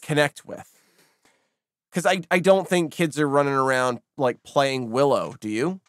I don't remember anyone playing. No, Willow I don't either. I mean, I didn't even know this. Know that the movie existed. I mean, it was. I love that. It would be easy to be a Willow because his wand was just a stick. So that's easy to cosplay. I've never seen Willow cosplay at any con I've been to. No, you could definitely be a Sorsha. I haven't seen any Mad Mardigans. Well, yeah, I mean they are generic fantasy stereotypes. But of, you know like, what I the mean, swordsman and the ranger and the magician. But yeah, it seems to be a movie that people have fond memories of, but can't explain to you why. Yeah, that's been my experience. And longtime listeners, if you disagree with that, please write into the show. Happy to. I want to know. What it is. Yeah. I don't understand it because even as a child, that's the thing. I didn't see it as a kid, so it's hard for me to put myself. Like if I saw this as a kid, I do legit think I would have liked it. I saw this as a kid, that and realm of things I liked. Yeah, I can remember like when I think of this movie, I have like this image of Willow and like Warwick Davis and Val Kilmer, but my memory of watching this movie is like also somehow like Legend and like Road Warrior, because like they're all characters that appear in other movies. Well, they're not unique. And this is like me being Mad Mardigan's kind of like a Mad Max character. This is me being completely a unfamiliar character. with these properties. Are those geared towards kids? I think so. Oh, okay. Road Warrior, Mad Max, no, but like Legend, yes. Okay, because that's the other thing I could think of was was this the kid friendly version of these characters? It's possible that kids could kind of latch onto. I don't know, because in the late 80s, early 90s, I wasn't really watching a lot of movies back then and taking in a lot of media. I only ever saw bits and pieces of this on television. So I really can't speak for what I mean, hey, if I hit any of your marks with my raves, let us know, because I really try to be like, what is it that people find so endearing about this? Because I mean, it really is, and I said this in my synopsis, but it's just less good Tolkien. It's just watered down Tolkien. But I mean, at that point, so you had the books and you had the animated Tolkien. So if you're like putting on something for the kids, like those animated ones, they're rough. They are. This doesn't hold a candle at all to like Peter Jackson's. Right. But that's years away. Yeah. But oddly enough, a lot of the same effects. Yeah. A lot of the same technology, just, better iterations of it. Yeah. Yeah. Time has passed and tech has gotten better. But that more turns everyone to pigs. Yeah. That was really scary. Oh, man. And I guess that's Willow, guys. Right? That's Willow. If any other takeaways from Willow? One final note. Willow fights a bone trash can at the climax. Oh, yeah, he does. They do give him like a little cauldron thing to like fight. And he fights a bone trash can. Mad Mardigan fights an entire army. There's an old lady fight, and Warwick Davis fights a trash can. They give him like let's give him a fantasy R2D2 to like knock around a little bit.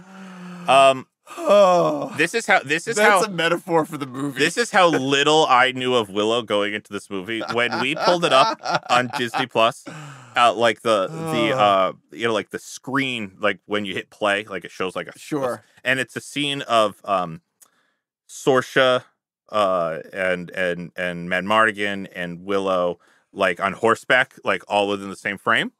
So it's like a fantasy adventure. Yeah. And I said to my wife, I'm like, oh, who plays Willow? And she said, well, Warwick Davis. And I thought Willow was Sorsha.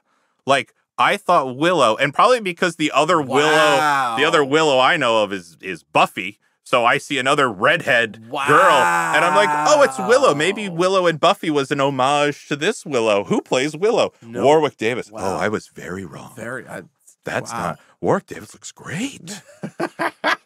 That's how completely. That is amazing. That's how completely. You thought Willow was Sorsha. Yeah. That is amazing. Because as Buffy's Willow has been my first Willow, I guess I associate Willow as a feminine name. Well, yeah. I mean, the Willows that I've known in my life have been female. Yeah. Yeah. So the fact that it was Warwick Davis. So it's like, oh, that's Willow. I had no idea. That's our main character. I had no idea. Were you? I was shocked. Because then I was like, even before hitting play, I was like, oh, this is going to be Lord of the Ringsy in that he's going to be our focal point. Right. Yeah. Because until that, especially because she and my friends who are all female like this movie, I'm like, oh, the main character is going to be this lady here. Surprise! No, it wasn't. That's how little I knew. But now I know. How little? That's how little. That's the last one. Wow. Yeah, that's the last pun of the Willow movie. Oh boy. Those brownies though. Yikes. It's just offensive. Sure, and it's like it's the name of a dessert. Like, come up with something a little more. Hey, we got it. That cat looks really fuckable. And it's like this is a kids movie, and then he drops in beer. Is that what knocks him out of it? He falls in the beer and he gets drunk. Instantly. So it washes. Okay. No, okay. Could you imagine how gross that beer is? Because whose ever beer that was didn't see him fall in it and took a big old swig. Yikes. Oh, that's gross. Fucking gross. Oh, I could just the taste it in the back of my mouth. Oh, brownie. Ugh. Ugh. Anyway, that brings us to Shades of Sketch recommendations. Emily, hopefully, I hope we did Willow justice for you. I hope I Ooh, boy. Did the best I could. Listen, I did the best I could. You tried hard. I tried hard. Long-time listeners, it made for great audio. But and I found good. Just the whole time, Sketch was just mouthing. I can't fucking believe this. About what part? All of it. Yeah. You'd all say of it. something positive, and you'd just be like, "Fuck, I can't." You're just mouthing. Fuck, I can't believe I just said that. Made for great audio. I stand by my raves. None of my raves were fictitious. They just didn't do enough for me to bring it over to 78. Like, they didn't do enough to counter my raves. Guys, I did not enjoy this movie. Oh, I thought there was going to be a but there, but no. Okay, no but. No but. Which is why I thought you were going to be like at 40 or something. Like, give us 60. I stand by that there was a wonderful message in movie. Okay. That nobody gave a shit about during the production. Yeah. And the actors really did a great job of chewing some really bad scenery. Yeah, I mean, Val Kilmer went above and beyond. Warwick and Val Davis, Kilmer. Yeah. And together. And Saoirse. Yeah, and Saoirse before she turned into like Rizal. a lobotomized version of herself after. Stepford wife, yeah. But Bav Mortem, I mean, she really chewed the scenery. She was the perfect personification of like a fairy tale queen. Like, she nailed it. Yep. It was like, here's the Snow White queen. Be her. Boom. Done. Perfect. Got it. Yep. Nailed it. Moving on. She was 20 years too early to like be the evil queen in the live action Cinderella that they will the make. Maleficent, the Maleficent movies that they've done. Yeah, I haven't seen any of those. The only live action Disney movie I've seen is Beauty and the Beast. Saw Beauty and the Beast. It's fine. Do yourself a favor. Google the Beauty and the Beast minus CGI. Oh yeah, I've seen that. Like, it was fucking great. Yeah. It was amazing. Yeah. It looks ridiculous. It does. Whoops. Another Ewan McGregor property. What? Well, we just talked about Star Wars 2 weeks ago. Ewan McGregor was in Beauty and the Beast? Yeah, he was Lumiere. Oh, yeah, that's right. Yeah. Forgettable. Yeah. He was our guest. Right. No, he wanted us to be his guest. Correct. Yes. Who was Clockwork in the Magneto. Ian, what's his name? Oh, yeah. Downgrade. Oh, yeah. Jerry Orbach and yeah, it was a strange Nathan Lane. Was it Nathan Lane? Was Clockwork? Maybe. No, Nathan Lane was Timon. Oh yeah, Nathan was Timon. I don't think he was in who's Beauty and the Beast. Clockwork? Was Timon in Beauty and the Beast? No. Yeah, I don't remember. But Jerry Orbach was perfect.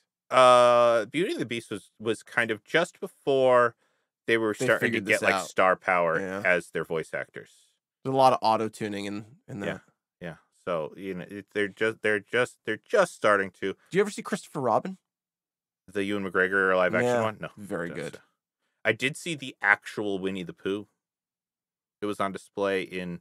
Well, that's such a tangent. Oh yeah. In the original bear. The original bear and the original Tigger. I saw those. Yeah. They were on display in the New York Public Library. Yeah. One of the times I was in here. That was neat to see. Yeah. Yeah. No, I didn't see. For a while there, they made recreations of them. Yeah, like those old fashioned stuff. Yeah, they were great. Yeah. But they're hard to find now. Yeah. Good times. Good times. Ewan McGregor plays an older Christopher Robin, right? He is Christopher Robin just later in his life. And was it good? It was great. Yeah. It's on. I think it's still on Netflix. I'd give it a watch. It's good. You should. I recommend. You know what? I'm not there yet. We are there. We already sang the song. Great. We just went on a big tangent. Christopher Robin. It's great. There you go. It's fun time. There you go. It's not for kids. It's not for kids. Okay. Yeah. I mean, there's a great message for kids, but it's aimed at adults. Okay. All right. Strong. Christopher Robin. I love me some Ewan. So. And I love me some fanciful woodland creatures of the 100 Acre. Yeah. Good time. Is Eeyore in it? Yes, he is. I love. They're all in it. Love Eeyore. Roo, Kanga, Owl, Rabbit. Eeyore. Pooh, Piglet. Eeyore gets my vote. Always a fan. And Ewan McGregor. And he has the high ground in the movie, right? That's like in his clause. Yes. He must always have the high ground. Always has the high ground. Yeah. That's excellent. Yep. Excellent. So does he ever say, hello there? Yes, actually, he does. Excellent. He does. Excellent. Winnie the Pooh is just obsessed with his red balloon. Perfect. It's great. Yeah. It's fantastic. All right. I'll check it out. I did want to see that when it came. It came and went before. He's rumbly and his tumbly. It's a good time. And that's your only recommendation? Do you want to go with your other one? Recommendation. Okay. My other recommendation doesn't make sense now because I was going to recommend Mandalorian, but we already did that talked episode, about Mandalorian. and we've already spoiled it for everybody. So. Yep. Christopher Robin. Christopher Robin. Perfect. Yep. Are you? Sure. I will recommend. Oh. I will do another recommendation. Wow. Current one. A triple. I will recommend JOJO Rabbit. My brother saw that and loved it. I laughed so fucking hard, and it is a very subversive movie. JOJO Rabbit centers on Germany. Mm-hmm. I think it starts in 1940 and wraps up in 1943 or 44. And it tells the story of JOJO, who is in the Hitler Youth, and just wants to be a good German boy. Yeah, good Hitler Youth. And his imaginary friend is Adolf Hitler, played by Taika Waititi. And it is just fucking dark and hilarious and nonsensical. And it's such a great commentary on where we are in the 21st century, told through the lens of this 8-year-old child and imaginary Adolf Hitler. And the girl in hiding that slowly all become to depend on each other. And it's just a wonderful, it's funny as all hell. It's dark, it's subversive, and I can't say enough good things about it. It's a very special movie. Yeah, my brother has mentioned it multiple times since seeing it, and I know that it was, as of right now, as of recording, it was just re-released to theaters for a special engagement. Wow. But probably by the time this episode comes out, it's probably out of theaters. But you'll find it. We have an art house cinema in Providence. Yeah. Called the Avon. It's playing there right now. Okay. Yeah. Right now, in the past. As of recording, might not be there right now. Yeah. Avon Cinemas, give them a call, see if it's still playing. And you guys are savvy. You know how to find. You know how to find. Yeah, I believe in you. Go on your quest. Yeah. Yeah, I've heard. I haven't seen it, but I've heard very good things. Strong recommendation from a trusted source, as in my brother. Sketch, what are you gonna recommend? Are you sitting down for this? I am. Are you holding on to your socks? Is that a thing? Do you hold on to your socks? Because I'm gonna knock your socks hold off. Hold on to a butts. Okay, I'm gonna recommend a book. Holy shit! Yeah. You don't read? I don't, but I'm reading this book. For chumps. This book is called The Secret Lives of Color. And it has nothing to do with geeking out, but I'm just thoroughly enjoying it. Because as you guys might know, I dabble in the arts, and I like art, and I like art history. And this book was written by Cassia St. Clair, and what she did was she searched through history and historical documents and kind of uncovered the really fascinating history of color, specifically how humans have obtained color over the years, and different pigments, and how different colors have traditionally been assigned to various things. Right. Like, for example, the fact that we live in a society where pink is a girl's color and blue is a boy's color. But if we lived in Renaissance Italy, blue was a very feminine color. So she kind of dissects these differences over time. I really find it. Red was at one point crushed garnet.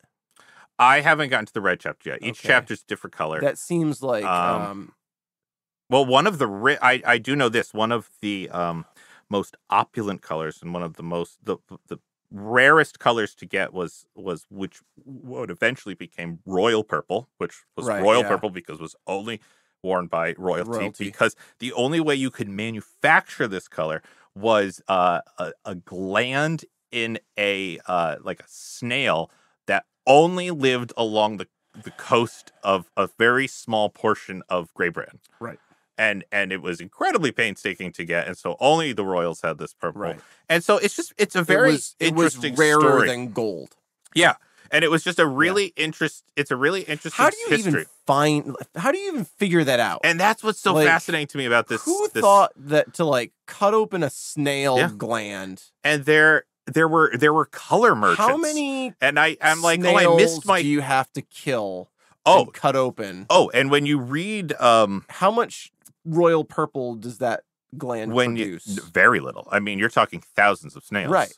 And not even the snail, a gland in their.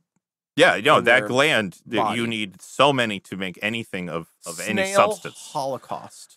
And that's part of this, of what humans have done in pursuit of color and replicating colors that we can see. Obviously, the colors that we can see have existed the same since the dawn of mankind, but our ability to replicate them successfully in art and products has changed drastically over the years. Sure. And this book, it just chronicles mankind's journey through finding all of these different pigments and what it's done to our society and our economies, and how color has become synonymous with a lot of language and symbols in our modern day. Sure. So if you're interested, like I am, in art history and symbolism and iconography, it's a real interesting read, and it's something I really never even thought about, and I'm just fascinated by it. I mean, I'm so fascinated. I'm reading a book.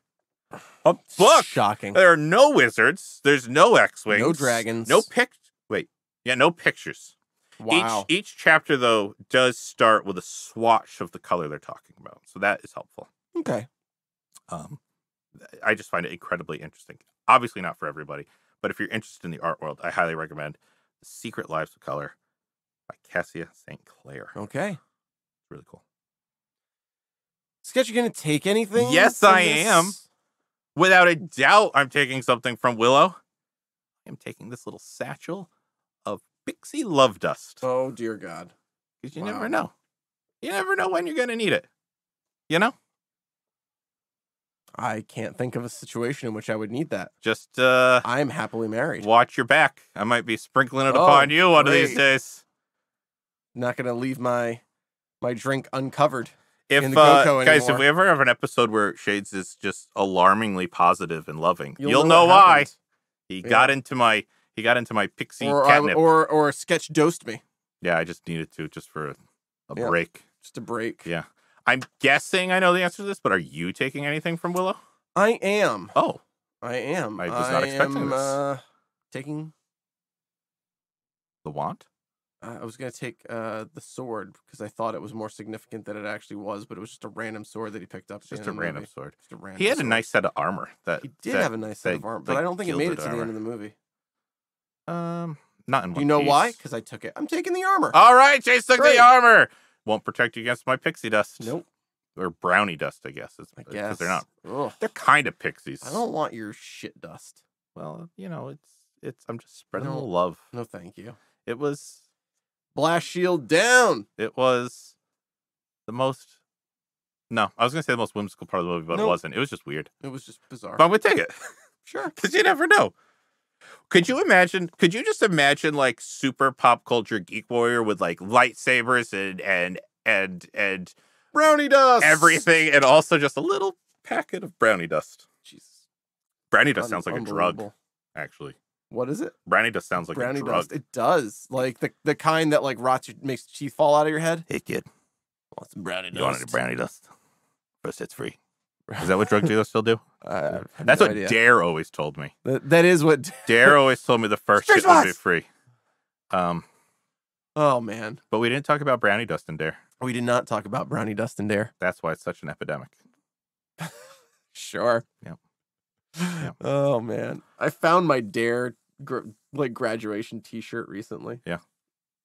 And nothing. Oh, that's it. That's it. Wow. That's the end of my story. That was as abrupt as a transition in Willow. There you go. Guys, if you haven't seen Willow, that was a great example. That was like a scene. Shades has actually done that a couple times this episode. You know, I really hated this movie. Scene. That's the scene right there. I don't think I ever said I hated this movie. Dislike, strongly dislike. I don't know. And there was a hard stop to the end of that statement. And guys, there was a hard stop. Literally put me to sleep more than once. I will admit, I fell asleep during one scene. Okay, then great. Okay, but I was exhausted too. Because you know me, I don't typically fall asleep during media. I fell asleep and did not wake up. Oh, wow. It put me to sleep. I fell asleep at like 9 o'clock at night, which is late, but not the point of anywhere near me going to bed. I fell asleep at some point towards the middle. My wife said I didn't miss anything big. And it was honestly like you didn't go back and watch it? 1 or 2 minutes. Because we were still in the same scene. We were like, if we weren't in the same scene, I would have gone back. There's a glowing endorsement. But I fell asleep for 2 minutes, and we were in the same scene when I woke up. It was, and I didn't miss anything important. It was when she was a crow. Yeah. So Willow, there you go. Listener request. Glowing endorsement from Sketch. We're never getting another listener request. Never. Everyone's like, oh, keep my beloved childhood movies away from these two. First Goonies, now Willow. What's next? God. The Light Bright movie? Was there a Light Bright Oh, movie? no, I'm thinking of, what's the star? Rainbow Bright. Rainbow Bright. Light Bright was Not just good. like a Also light box. Yeah, Light Bright was just the light box. Yeah. Sketch, I think that's it. I think that's it. Guys, we'll see you next time. time. If you'd like to take a more active role in supporting Geeking Out, visit us at patreon.com/shades-and-sketch. Our website is shows.acast.com/geekingout. You can email the show at gowithshadesandsketch@gmail.com or contact us through Facebook or Twitter. Geeking Out is a production of Tree Cave Creative, LLC. All rights reserved, 2020.